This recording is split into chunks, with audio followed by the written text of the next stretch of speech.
Assalamualaikum warahmatullahi wabarakatuh to my Muslim friends. Finally, one person answered. Thank you very much. And a very good morning to everyone who is present here on this fine day. Tired, isn't it? Don't worry. The only thing standing between you and the food outside is this presentation right here. Don't worry, I'll make this quick and brief. But first and foremost, I'd like to ask one simple question. Who here loves mathematics? Raise your hand. Oh, okay, more than I expected. But maybe love is a bit too strong, isn't it? I can find out that some people here really do actually love mathematics, which is, I'm glad to hear. Thank you very much. Now, who here actually likes mathematics? Raise your hand instead. You like it. Just say you like it, maybe. My father actually likes it. I'm surprised. Well, I can still see that there are some people who have not risen their hands, which is a bit weird for me, because I find that mathematics is something beautiful. It's something amazing. And yet, most people here are students, correct? Most people here are lecturers. So why don't you like mathematics? Well, let it be known that the aim of my presentation is not to win. It's not to just present something, but is to have each and every one of you appreciate, even just a little bit, appreciate mathematics. And how I'm going to do it is by first showing off a bit of nonsense. And how's that? Well, I'm going to first explain this nonsense right here. First of all, who here knows how to read this? The title over here. Who here actually knows what this means? I know that one person probably here knows, and that's the timekeeper over there. I'm pretty certain. You know how to read this, right? Right? What's that? What's that upside down E? What's that backwards E? Do you remember? Ah, close. But see, she knew something that almost everyone here doesn't. So, I hope that most people here who don't like mathematics put their fears aside, because I'm going to explain what these two words mean. Let's start off with a quick math class. Alright, so the upside down A, it means for all. And the backwards E, it means there exists. And you're wondering, who in the world made this vocabulary? Who in the world made these words in the first place? They're mathematicians. Here's an example, okay? Now, I know that maybe some of you might have math anxiety, but humor me in this. I'm going to read this out for you.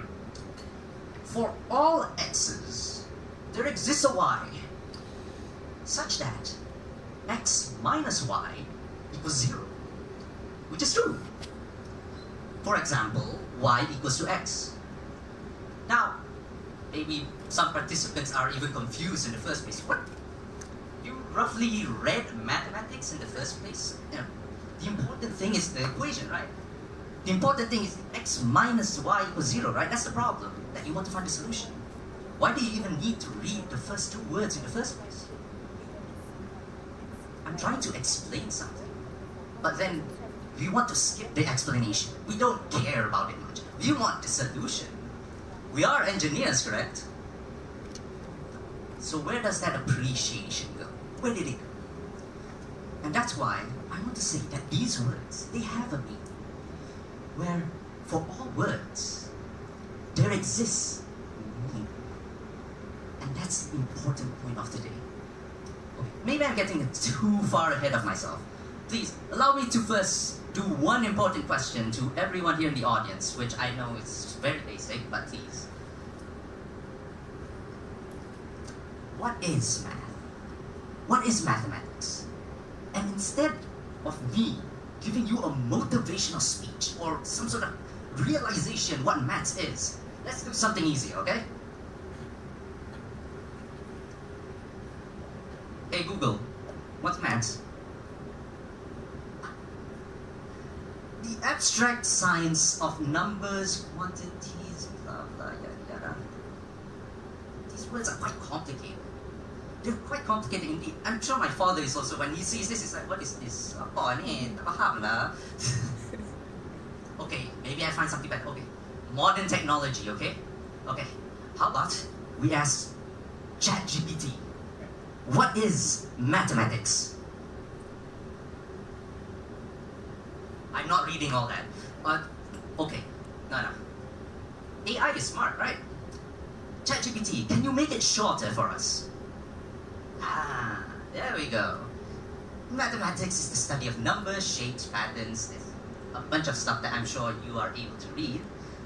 But here's the important part I want to highlight. It's like a special language for describing and figuring out things in different fields. Fields such as, well, medicine, technology, and most importantly, engineering. And the fact that it's said that mathematics is a language, somebody has quoted that before actually. There's this old man that I remember way back in the days, and he said something like this. Mathematics is the language in which God has written the universe. And this old man here is actually a famous person that I'm sure everybody knows, Galileo Galilei. Now, I want to bring you guys back to the old days when SPM, during the primary school and secondary school. You all probably asked this question at least once in your lifetime when you were learning that long lecture in mathematics, which is, when will I use this? When would I use these mathematics in the first place? When will I use derivatives, integrals, and then these differential equations, and whatever nonsense that's given to me in the first place? For us engineers as well, it's obvious, isn't it?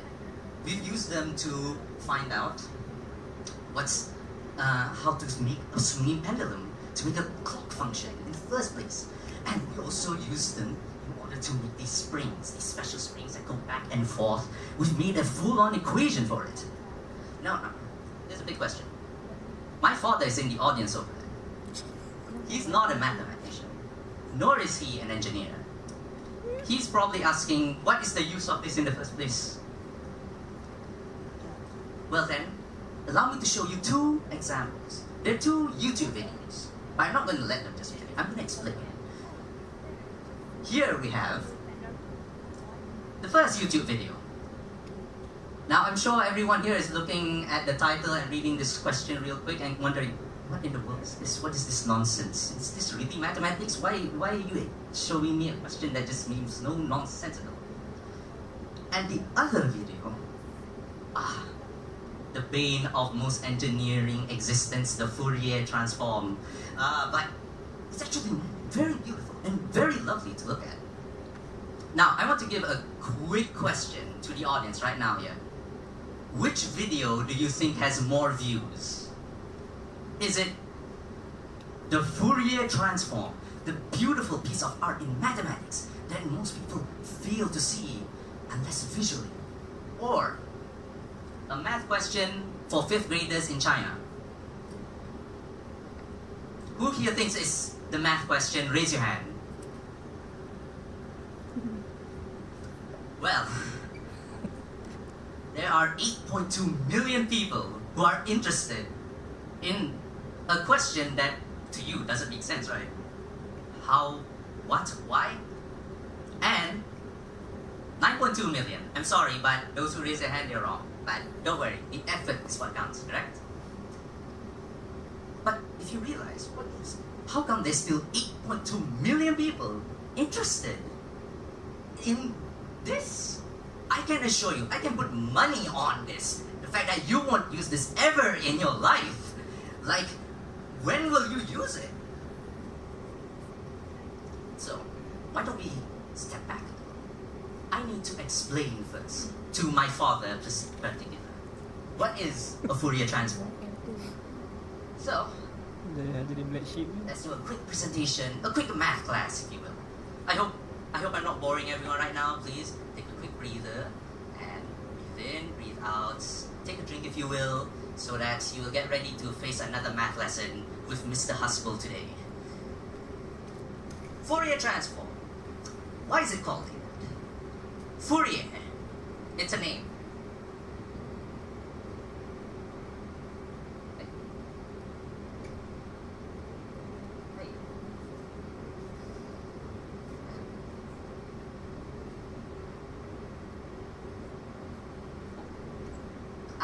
Fourier, this guy is Jean-Baptiste Fourier, and he's the guy credited for inventing this beautiful piece of art. Let's say you're in a band, and, well, there are many noises, right? You can hear the sound of a guitar, you can hear the sound of drums, you can hear the sound of a trumpet, you can hear a person singing. No, I'm not singing, huh? But when you play them all together, you will get a mix of noises. Do you see these squiggly lines? These squiggly lines, let's say for simplicity's sake, they make sound. Each of them are a different sound in the first place. And when I added them all together, it made this complex squiggly line in the first place. It's quite hard to grasp what is in the first place, but it's the real thing. It's what happens when you put sound together. So what if we made something that can help reverse engineer this complex thing into these simple things? And that's what Fourier transform does. So let's say, for example, my microphone right now. You can hear my voice, you can probably hear me breathing, and you can probably hear the air conditioning or maybe things around me today. You can probably hear a person fart in the back there. I don't know if there is somebody who did that, but I hope not.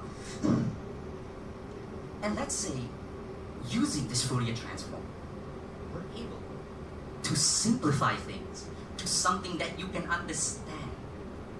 This is much easier than looking at that weird audio graph thing that shows these weird wavy lines. No, it's something simpler. You can see, maybe this is the sound of the air conditioning, and that's the sound of my breathing, and then there's the sound of someone farting. Ooh, it's a strong one. And we can cancel all those out so that you can just hear my voice. Isn't that beautiful? To think that there is a way to cancel things out. And that's how applicable it is in engineering. So obviously, the equation must be beautiful as well, right?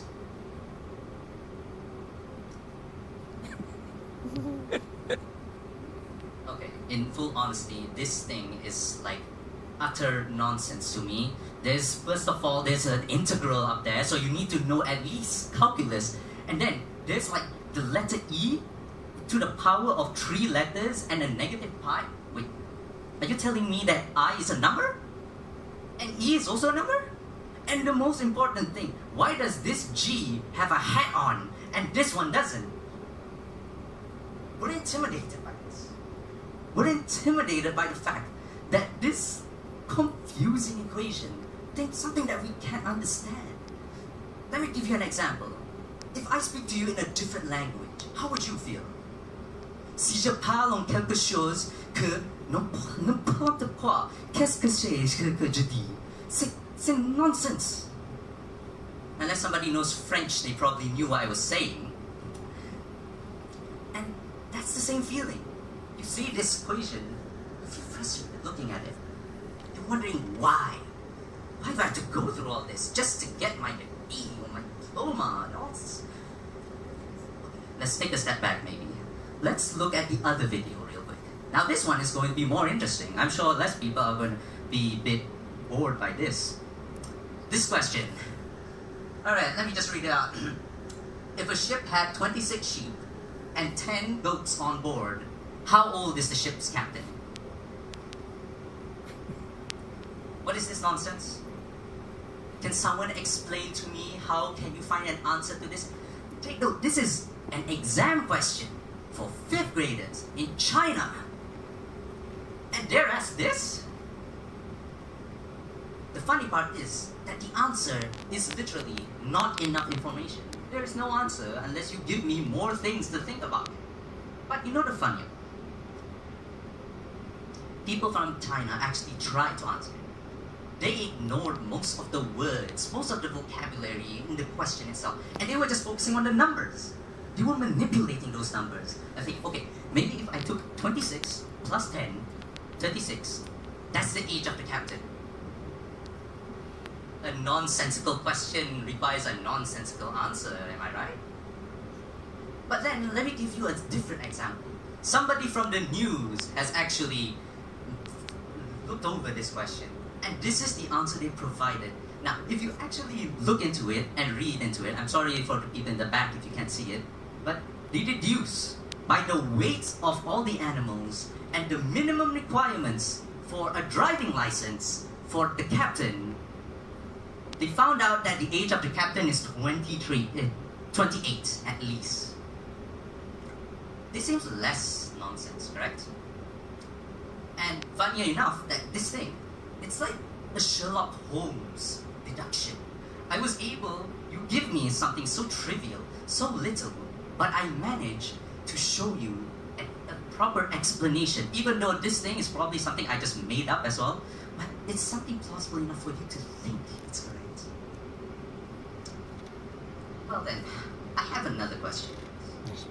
Engineering versus mathematics.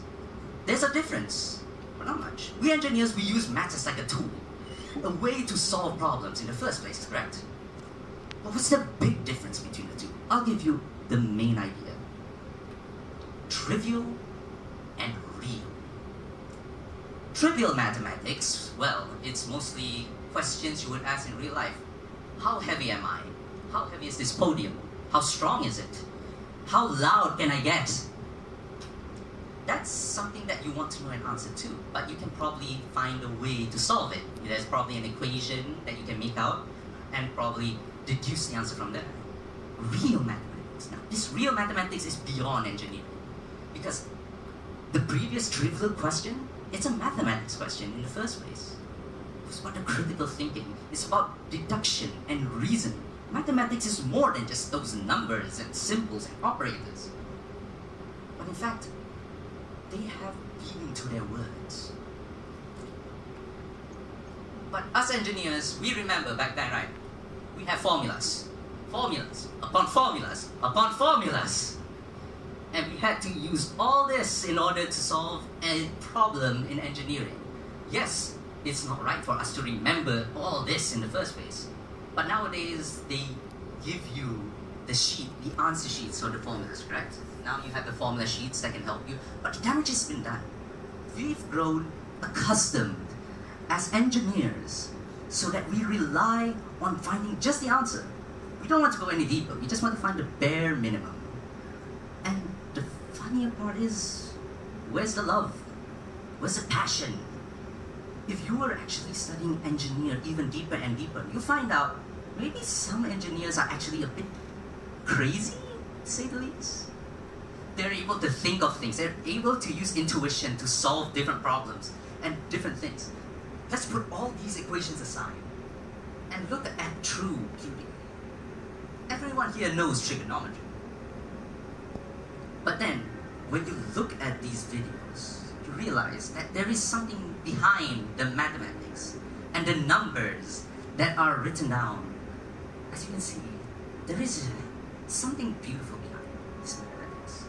And that's why you should really realize and put aside all those numbers and start seeing to believe.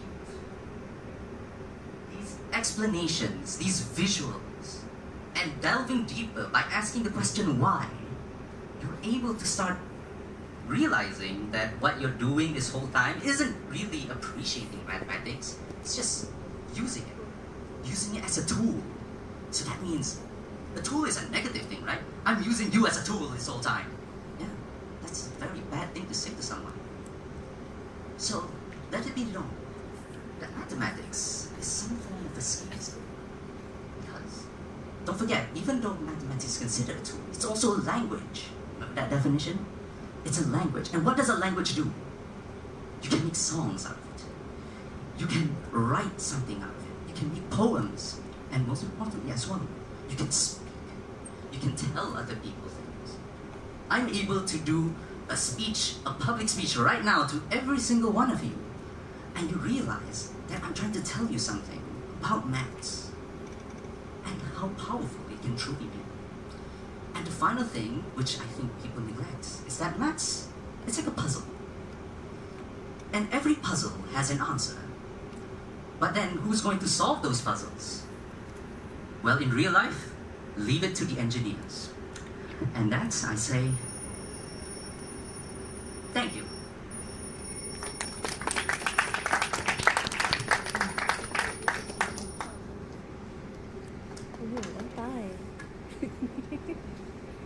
Okay, good morning, Hasbro.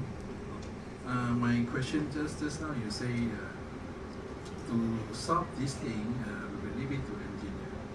What do you think in future, this kind of mathematical solution, whatever, which can be solved by AI easily?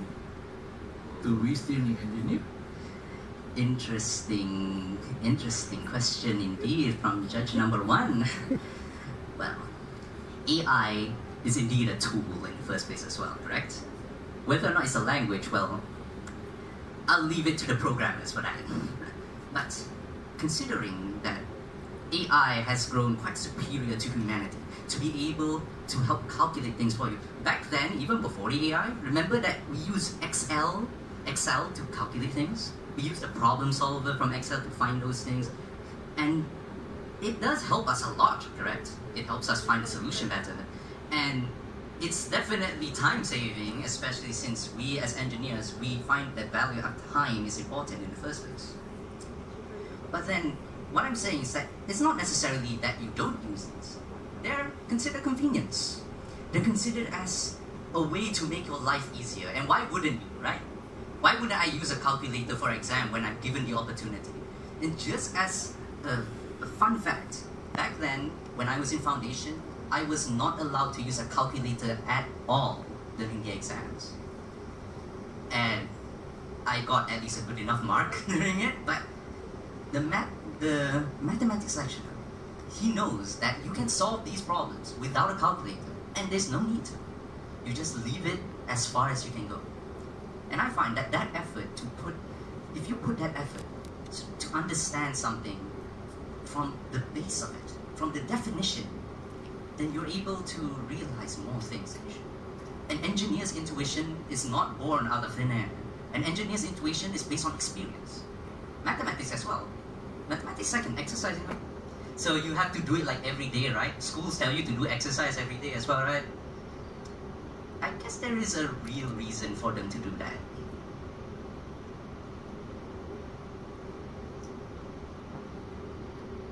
Hi, Hasbro. Uh, Okay, I continue from Mr. Wong question. oh, okay. Continue on.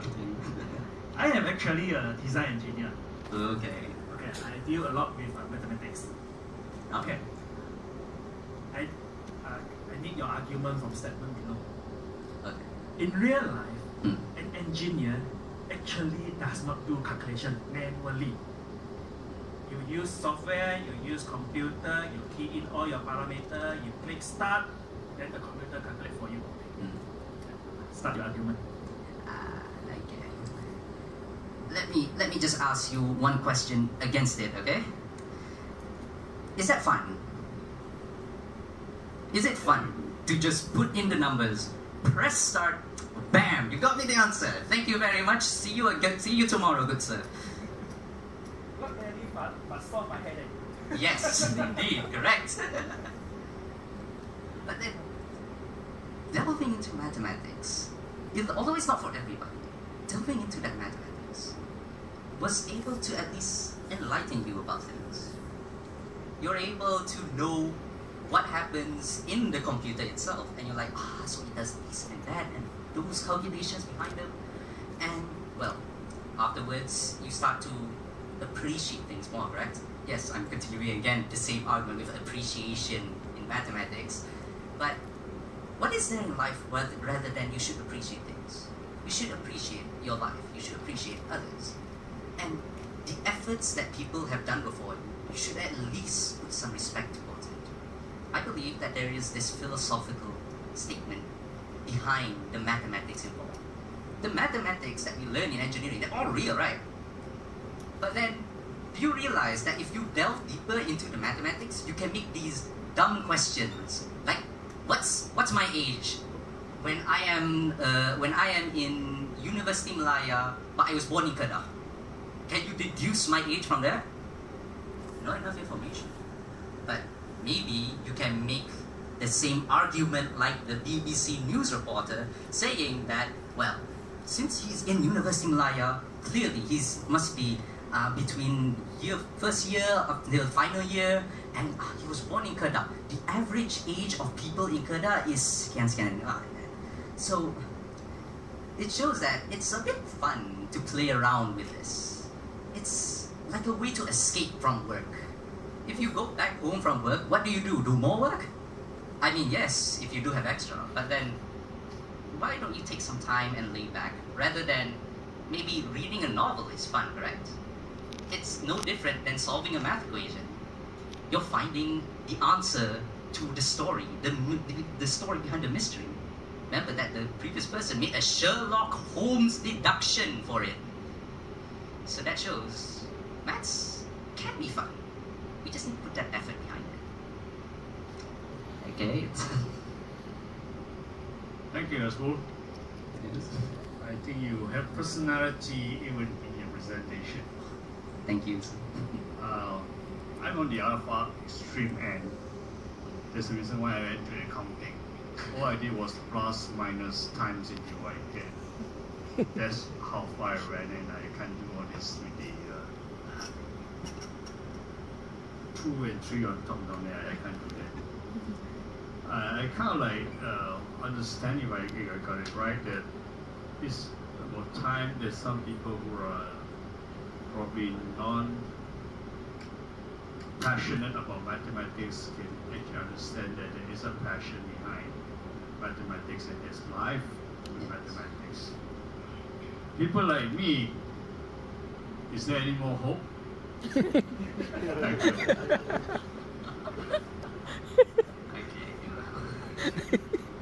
I want to say people like you, but I hope you don't mind me asking, but how old are you?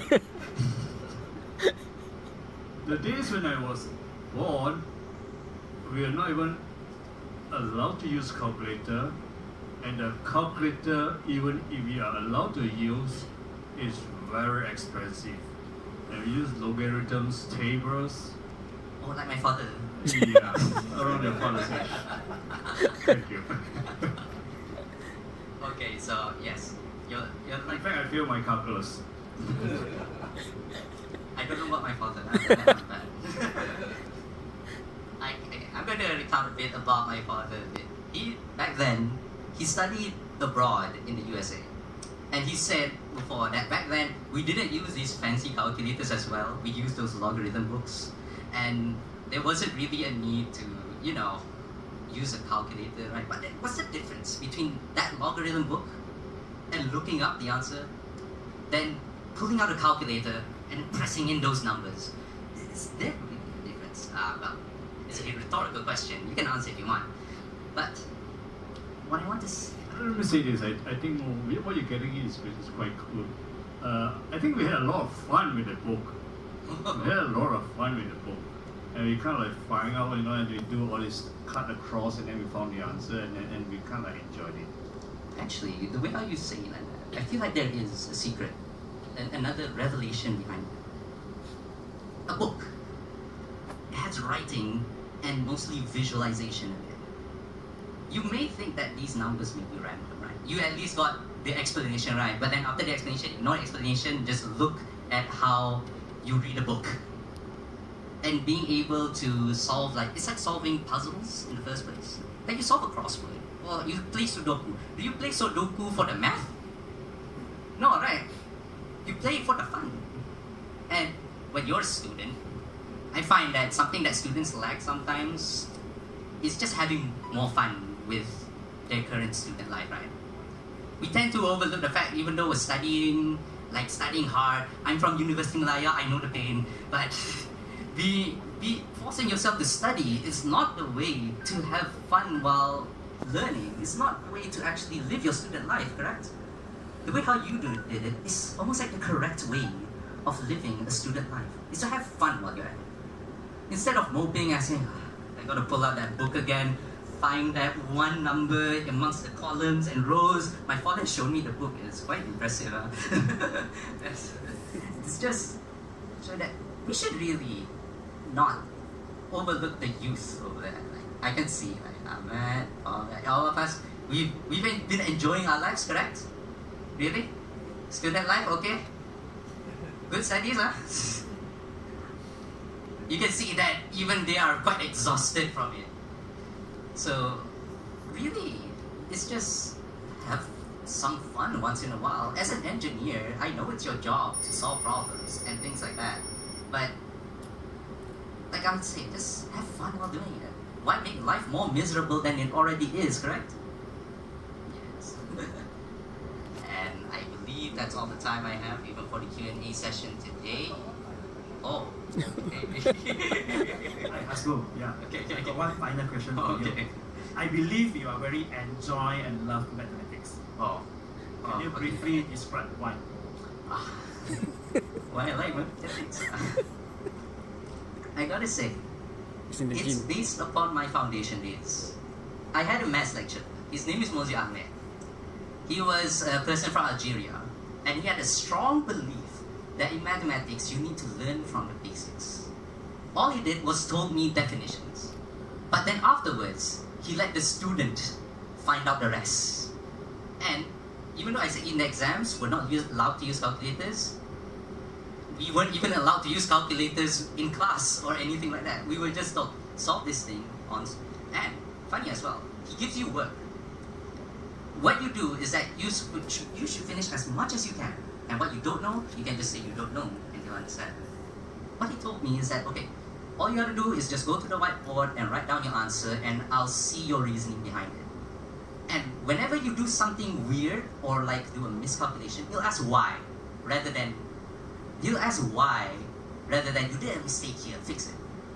You'll ask why did you make that mistake? Where did that mistake come from? Were you stressed during that time?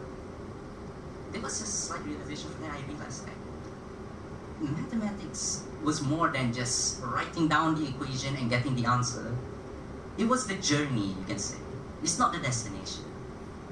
It's the way how you solve it and how satisfying it is to finally show the answer to your lecturer and they say, okay, correct. Especially with a lecturer like my math lecturer back then, it was so satisfying if all he did was just look at your answer and be like, okay, it's correct. You can sit down now. There's this hidden joy in mathematics that I feel like most people didn't need to experience it to believe it. So as I said, even though people don't like exercising, right? Exercise those math problems, huh? Do all of them even if you're bored, and do them yourself even better. If you don't know, ask somebody to explain, and don't ask just for the answer. Ask them to explain. Hear their reasoning, and you'll be able to learn a lot more than just thinking that all there is in life is just answers rather than questions. Okay, I hope that's all from the judges now. I'd like to thank you very much and bon appetit, mes amis. So I know we're supposed to have lunch now, but